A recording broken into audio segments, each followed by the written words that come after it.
जय श्री जगन्नाथ। प्रत्येक दिन ठाकुर पूजा करने समय आपण प्रथमे चंदन घोरती। चंदन घोरिबा समय केते गोटी नियम रही। चंदन केते प्रकार एवं केउं चंदन केउं देवादेवी को लगे आज से विषय कथा हेबा। प्रथमे आमे चंदन पेड़ी को धोई देबा। चंदन पेड़ी रे धूली उड़ीकी लगी तेणु प्रत्येक दिन चंदन घोरिबा पूर्वरु चंदन पेड़ी एवं काठी को भल भाबे धोई देबे। धोइबा परे आमे एठी धला धला दुई खंड जिनस नैजु। आपण जानि पारुथिबे ये होची श्री कर्पूर। श्री कर्पूर ओरिजिनल कर्पूर। जदि आपण बाजार रे जो मिलुची टैबलेट भले देखा जाए गोल गोल कर्पूर ताकू आनिबे। से ओरिजिनल कर्पूर नुहे। सेथरु बासना किछि बाहरिबो नाही। श्री कर्पूर आनिबे। एबे जो काठीटी आमे आपनकु देखैलु एवं ताकू चंदन पेड़ी रे घोरिलु से काठी होची तुलसी काठी। तो आमे एठी चंदन केमिति घोरिबे आपन को देखै देजो। दुई हाथ रे चंदन काठी को धरिकी एई भली भाबरे आपण जेमिति सीधा बुलेई पारंती गोल गोल बुलेई पारंती चंदन घोरिबे। दुई हाथ आमे एठी काहे कि लगैजो काहे कि ना चंदन रे मां लक्ष्मी रही थांती एवं मां को सम्मान प्रदान करा जाय थाए। चंदन घोरिबा समय दुई हाथर प्रयोग करा जाय थाए।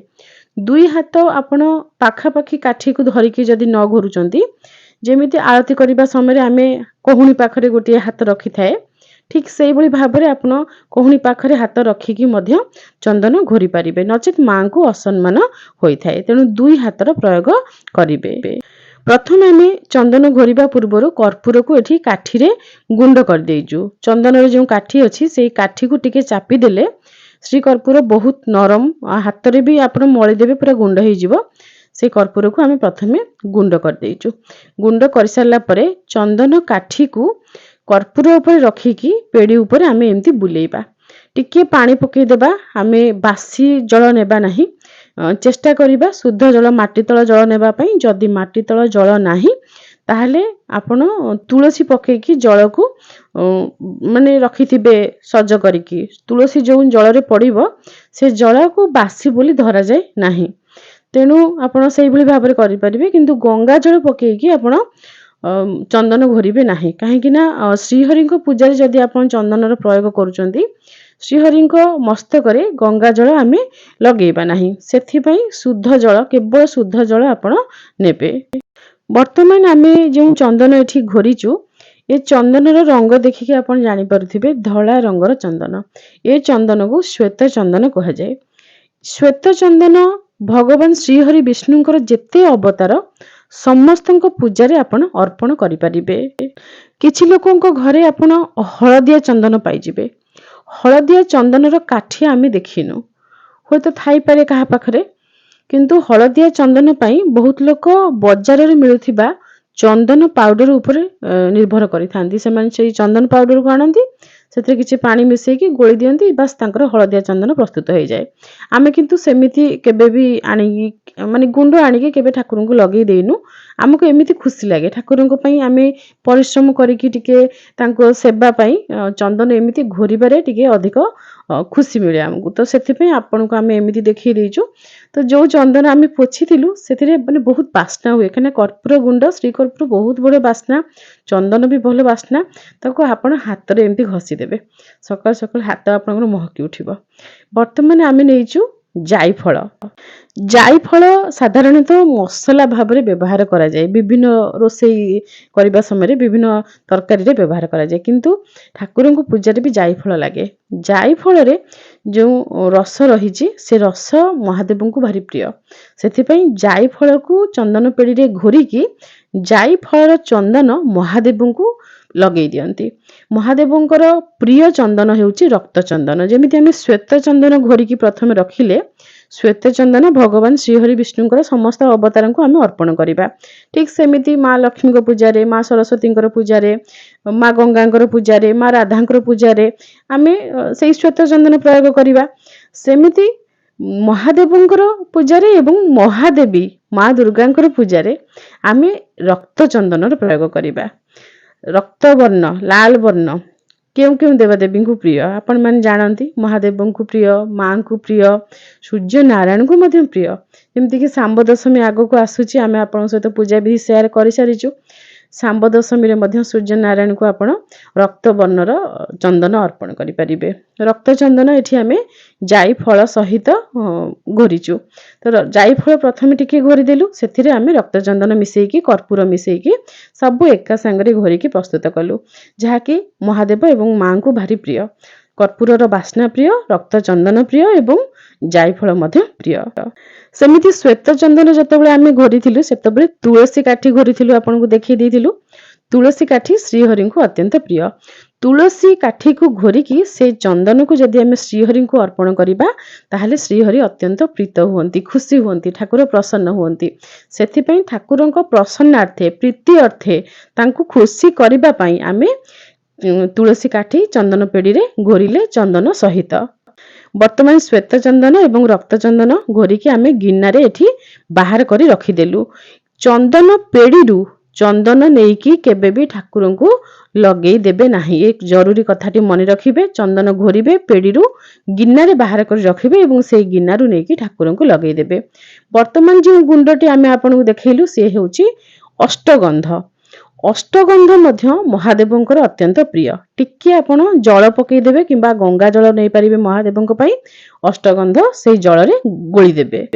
ମହାଦେବଙ୍କ ପୂଜା ପାଇଁ ଅଷ୍ଟଗନ୍ଧ ଆପଣ କେଉଁଠୁ ପାଇବେ? ପୂଜା ସାମଗ୍ରୀ ଦୋକାନରୁ ଆପଣଙ୍କୁ ବହୁତ ସହଜରେ ଅଷ୍ଟଗନ୍ଧ ମିଳିଯିବ। ପ୍ରତ୍ୟେକ ପୂଜା ସାମଗ୍ରୀ ଦୋକାନରେ ଅଷ୍ଟଗନ୍ଧ ନିଶ୍ଚୟ ରହିଥାଏ। ଆପଣମାନେ ଆଗରୁ ବହୁତ ଥର ଆମକୁ ପଚାରିଛନ୍ତି କି ଅରିଜିନାଲ ଚନ୍ଦନ କେଉଁଠୁ ମିଳିବ? ଏ ଭିଡିଓରେ ମଧ୍ୟ ଆପଣମାନେ ପଚାରିବେ, ଆମେ ଜାଣିଛୁ। ଆମେ କୋଉଠୁ କହିବୁ ଆପଣଙ୍କୁ ଅରିଜିନାଲ କୋଉଠୁ ମିଳିବ? ଆମେ ବି ଜାଣିନୁ।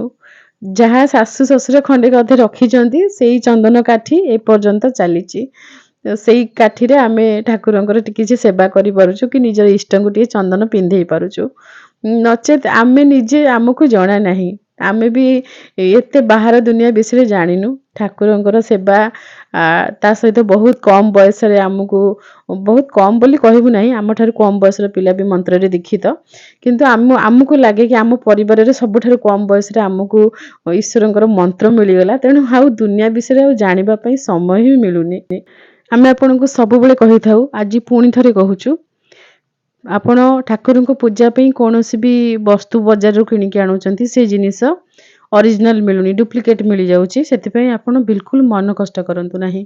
ଆପଣ ନିଜ ମନକୁ ଅରିଜିନାଲ ରଖନ୍ତୁ। ନିଜର ମନରେ ଯେଉଁ ଭଲ ପାଇବା, ଯେଉଁ ଭାବ ରହିଛି ଠାକୁରଙ୍କ ପ୍ରତି, ଆପଣଙ୍କର ଯେଉଁ ଭକ୍ତି ରହିଛି ଠାକୁରଙ୍କ ପ୍ରତି, ସିଏ ଯଦି ଅରିଜିନାଲ ହେଇଥିବ ନା, ଠାକୁରଙ୍କୁ କେବଳ ସେଇ ଜିନିଷ ଦରକାର, ଆପଣଙ୍କ ମନ ଏବଂ ଆପଣଙ୍କ ମନରେ ପ୍ରଭୁଙ୍କର ସ୍ଥାନ।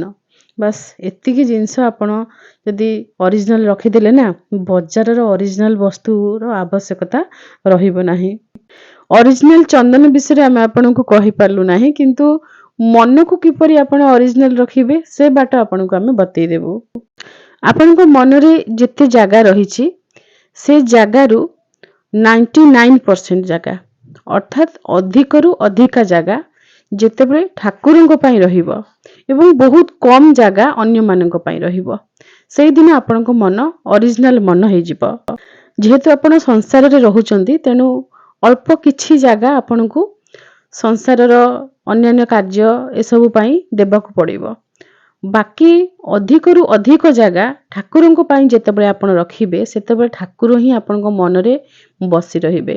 ଯେମିତିକି ପ୍ରେମ ହେଇଯାଏ, ପ୍ରେମ ହେଲା ପରେ ଜଣେ ପ୍ରେମିକ ବା ପ୍ରେମିକା ସେ ଦୁଇ ଜଣଙ୍କୁ ଖାଲି ମନେ ପକାନ୍ତି। ଶୋଇଲେ, ବସିଲେ, ଖାଇଲେ ସବୁଆଡ଼େ ସିଏ ହିଁ ଦେଖାଯାଆନ୍ତି। ଠିକ୍ ସେମିତି ଠାକୁର ହିଁ ସବୁଆଡ଼େ ଆପଣଙ୍କୁ ଦେଖାଯିବେ। ତାଙ୍କର କାମ କରିବାକୁ ଆପଣଙ୍କୁ ଭଲ ଲାଗିବ। ଠାକୁରଙ୍କ ପୂଜା ସାରିବେ, ଫେରିକି ଆସୁଥିବେ, ପୁଣି ଇଚ୍ଛା ହେବ ଟିକେ ଦେଖି ଆସେ, ଠିକ ଅଛି ତ ସବୁ, ବରକୋଳି ପତ୍ର ଦୁବ ଦେଇଥିଲି ଖସିକି ଠାକୁରଙ୍କ ମୁହଁରେ ତ ପଡ଼ିଗଲାନି, ଫ୍ୟାନଟା ଚଲେଇଥିଲି ଫୁଲ ଉଡ଼ିକି ଉପରେ ପଡ଼ିଗଲା କି, ଆଜି ଟିକେ ଫୁଲ ମାଳ ତିଆରି କରିଦେବି, ଠାକୁର ପିନ୍ଧିବେ। ଆଜି ଟିକେ ଅଲଗା ପ୍ରକାରରେ ଚନ୍ଦନ ଲଗେଇ ଦିଅନ୍ତି, ଠାକୁର ଶୋଇଛନ୍ତି ତ, ଶୋଇଥିଲି ଠିକସେ ଶୋଇଛନ୍ତି ତ, ବେଡସିଟ୍ ମୁହଁକୁ ପଡ଼ିଯାଇନି ତ, ଠାକୁର ଘରେ ଅରୁଆ ଚାଉଳ କିମ୍ବା ବାସି ଫୁଲ ପଡ଼ି କି ଫଳ ଚୋପା ପଡ଼ିକି କୋଉଠି ପିମ୍ପୁଡ଼ି ହେଇନି ତ, ଅଳନ୍ଧୁଲ ଲାଗିନି ତ, କୋଉଠି ଧୂଳି ରହିଗଲାନି ତ, ଭଲ କି ପୋଛିଛି ତ, ଠାକୁରଙ୍କ ପାଇଁ ଗୋଟେ ନୂଆ ବସିବା ଆସନ କିଣିବି, ଗୋଟେ ବସ୍ତ୍ର ତାଙ୍କ ପାଇଁ କିଣିବି, ଆଜି ଟିକେ ଭଲ କି ଅନ୍ନ ରୋଷେଇ କରିକି ମିଠା ଖେଚୁଡ଼ି ଟିକେ ଭୋଗ ଲଗେଇବି। ଏଇଭଳିଆ ହେଇକି ଛୋଟ ଛୋଟ କାମ ଦ୍ୱାରା ଆମେ ଠାକୁରଙ୍କୁ ନିଜ ମନ ଭିତରେ ଧୀରେ ଧୀରେ ଜାଗା ଦିଏ। ଦିନେ ଏମିତି ସମୟ ଆସେ ଆମେ ସବୁ ଭୁଲିବାକୁ ଲାଗେ, ସବୁ କହିଲେ ସବୁ ସୁଖ ଦୁଃଖ, କିଏ କଟୁ କଥା କହିଲା, କିଏ ସମାଲୋଚନା କଲା, କିଏ ଆମ ନାଁରେ କଣ ଗପିଲା, କିଏ କଣ କହିଲା, କିଛି ଆଉ ଶୁଣା ହିଁ ଯିବନି। ଗୋଟେ ପ୍ରକାର କାଲ ହିଁ ହେଇଯାଏ ଆମେ। ସାମ୍ନା ଲୋକ ଆମକୁ କହୁଥିବ, ଆମେ କିନ୍ତୁ ଶୁଣିକି ନ ଶୁଣିଲା ଭଳିଆ, ମାନେ ଆମକୁ ଶୁଣା ହିଁ ଯାଉନଥିବ, ମାନେ ଗୋଟେ କାନରେ ପଶି ଆଉ ଗୋଟେ କାନରେ ବାହାରି ପଳେଇ ଯାଉଥିବ। ଆମର ମୁଣ୍ଡ ଥିବ କି ନାଇଁ ଠାକୁରଙ୍କର ଖରାବେଳର ଭୋଗ ସମୟ ହେଇଗଲା, ଜପ ସମୟ ହେଇଗଲା, ସନ୍ଧ୍ୟା ପୂଜା ସମୟ ହେଇଗଲା, ଆମକୁ ଏ କାମ ସାରିବାର ଅଛି, ଆମକୁ ଶୀଘ୍ର ରୋଷେଇ ସାରିକି ଠାକୁରଙ୍କୁ ପୁଣି ଖରାବେଳେ ଭୋଗ ଲଗେଇବାର ଅଛି। ଆପଣ ନିଜେ ମନେ ପକାନ୍ତୁ, ଓଷା ବ୍ରତ ଦିନରେ ଆପଣ କଣ କରନ୍ତି? ତରତରିଆ ହୁଅନ୍ତି ନା ନାଇଁ? ଶୀଘ୍ର ରୋଷେଇ ସାରିବି, ଶୀଘ୍ର ଭୋଗ ଲଗେଇବି। ପ୍ରତ୍ୟେକ ଦିନ ଯେତେବେଳେ ଆପଣଙ୍କ ମନରେ ସେଇ ତରତରିଆ ଭାବ ରହିବ, କେମିତି ରୋଷେଇ କରିକି ପରିବାର ଲୋକଙ୍କୁ ଟିକେ ଶୀଘ୍ର ଖାଇବାକୁ ଦେଇ ଦେଇକି ଠାକୁର ଘରକୁ ପଳେଇବି, ଠାକୁରଙ୍କୁ ବି ଭୋଗ ଦେବାର ଅଛି, ଠାକୁରଙ୍କ ଘର ବି ଝାଡୁ ଲଗେଇବାର ଅଛି, ଠାକୁର ଘରେ ଟିକେ ଦୀପ ଜାଳିବାର ଅଛି, ଠାକୁରଙ୍କ ପାଖ ଟିକେ ବସିକି ମତେ କିଛି ପଢିବାର ଅଛି, ଠାକୁରଙ୍କୁ ଚାହିଁକି ଟିକେ ଜପ କରିବାର ଅଛି। ତ ଏତିକି ସମୟ ମୁଁ ଠାକୁରଙ୍କୁ ଦେଇଦେବି। ତା ବଦଳରେ ମୋର ଟିଭି ଦେଖା, ମୋର ମୋବାଇଲ ଦେଖା, ମୋର କାହା ସହିତ କଥା ହେବା, ଏସବୁ ଜିନିଷକୁ ମୁଁ ଛାଡ଼ିଦେବି। ମୋ ପାଇଁ ସିଏ ହିଁ ସବୁ କିଛି, ଟିଭି ସିଏ, ମୋବାଇଲ ସିଏ, ମାନେ ସିଏ ହିଁ ସବୁ କିଛି ମୋ ପାଇଁ। ତ ସେଇଦିନ ଆପଣ ଜାଣିବେ କି ଆପଣଙ୍କୁ ବହୁତ ସମୟ ଠାକୁରଙ୍କ ଘରେ ରହିବା ପାଇଁ ଭଲ ଲାଗୁଛି, ମାନେ ଆପଣ ଠାକୁରଙ୍କୁ ବହୁତ ଜାଗା ଦେଇ ଦେଇଛନ୍ତି ନିଜ ମନ ଭିତରେ। ଜୟ ଶ୍ରୀ ଜଗନ୍ନାଥ।